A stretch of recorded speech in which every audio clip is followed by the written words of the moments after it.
Alright, so what we're building here today is a cabinet to hold this record player. It's one of these ion record players. It doesn't have any speakers or anything, it's just a record player, USB cable. So I got these old computer speakers, gonna reuse those. Hook it up, just record player and speakers, that's it. I'm gonna put the record player in a pull-out drawer. And underneath I want to have room for a bunch of vinyls. Not a bunch, just a few. To go underneath, have the speakers covered up, so let's get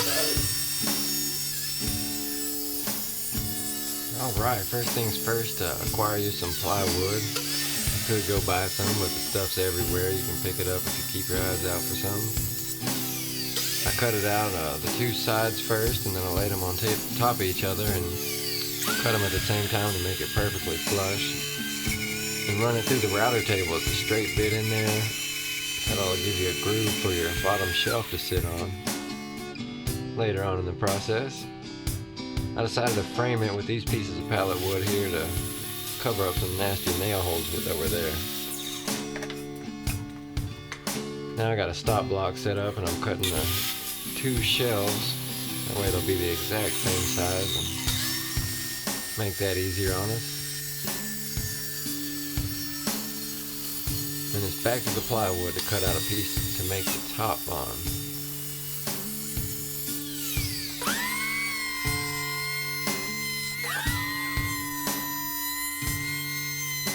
These are a whole bunch of pieces of pallet wood that I've got right here that I'm going ahead and planing the ends on so that they'll meet up really flush for our design on the top.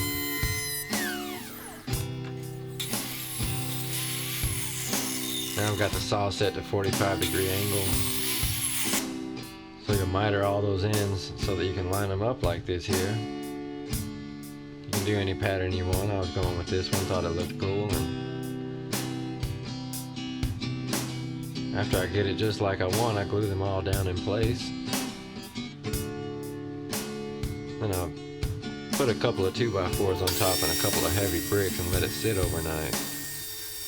Here's the next day. I'm coming back to it with start out with the saw, just cut off all four sides and make it nice and flush. Off camera I went ahead and sanded that down the entire top and made it real smooth. That took a little bit of work, a little doing. Here I'm just cutting up a few extra pieces to frame the entire top with, to cover up that plywood and give it a good finished look.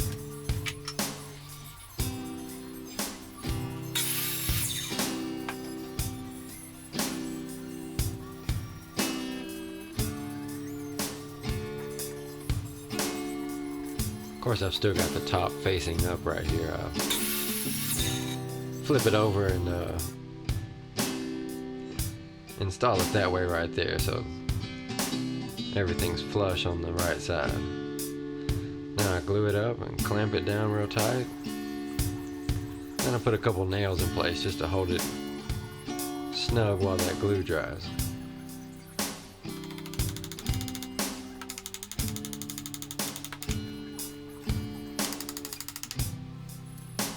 And just to be clear, this video is not sped up at all. That's really how fast I hammer.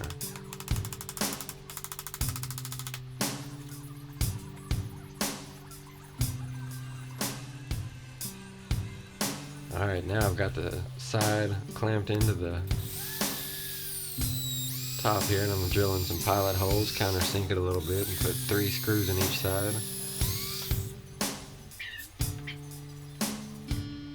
Now that that's assembled, you can slide in your bottom shelf there and glue that in place.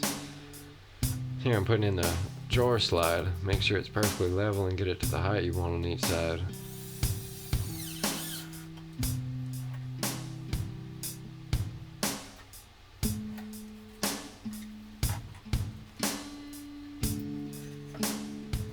Very important to measure twice on this step. You don't want to have to, if it's the slightest bit off, then it won't slide smooth and it can be a headache. Just measure carefully.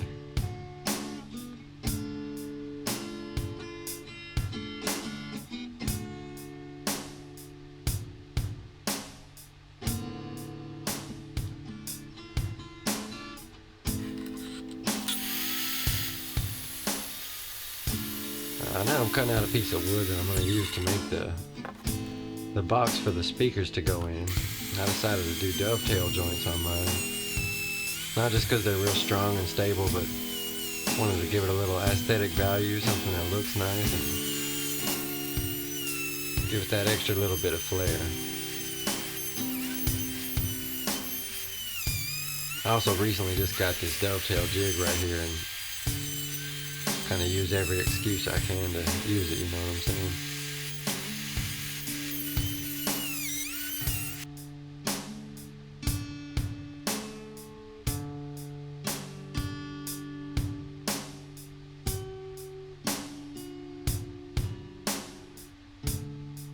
Here I'm putting on a coat of some pretty dark stain. So many different types of wood were used in this. I thought stain the entire thing to kind of give it a uniform look and bring it all together.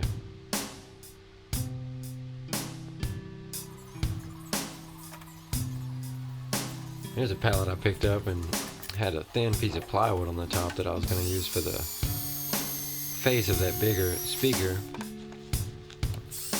This is how I framed both of them. I drilled 4 holes, a rectangle, and then I used a jigsaw to cut out said rectangle. Just to have a real simple and quick frame to lay down on a piece of burlap here, and I'm using spray adhesive and pulling the burlap over.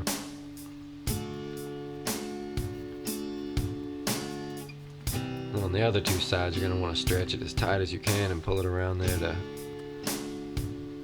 give it a good finished look.